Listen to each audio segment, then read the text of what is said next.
We do have a stake, in making sure that the city of Melbourne is actually going to be greater. And often that's sufficient to have a sense that you've been heard and that you have a chance to shape something that's special to you. Community consultation, by its nature, is incredibly important. Democracy is the lifeblood of a fair and transparent and prosperous civic society. And so we wanted to embrace this notion of participatory budgeting and actually let a randomly selected panel give us the first piece of advice that councillors will get on our 10-year financial plan, and then we can all react to that. We want to take community engagement to a new level. The community engagement program that we've put in place has really been about acknowledging that it's not just individual people who we serve, it's whole communities that we serve, and ensuring that we maximise the participation of people, because the more voices you hear, the more likely you are to formulate some consensus out of that. The City of Melbourne is engaging its community through multiple ways as part of the 10-year financial plan. One of those is the People's Panel.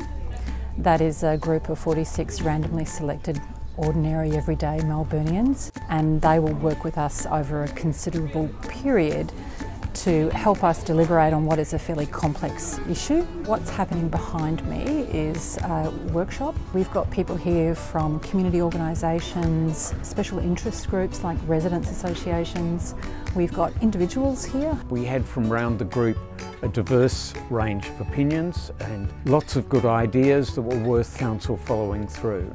We really want to reach out to as many people as possible. We're out in the community in a mobile way with 8 pop-up events. One of the easiest ways we engage people is through this bright yellow caravan. So often they just see us from across the park and think, what's going on over there? They often join us and they sit down and they say, oh yeah, go on, like happy to go and give you my thoughts. We've collected over 45 hours of feedback from people. The conversations which we're having are not one-word answers, they're really in-depth and thought-out responses.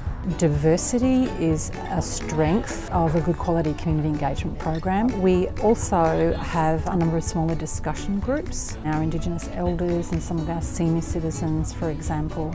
And for those people who really like to engage online, we are using our online engagement tool, Participate Melbourne.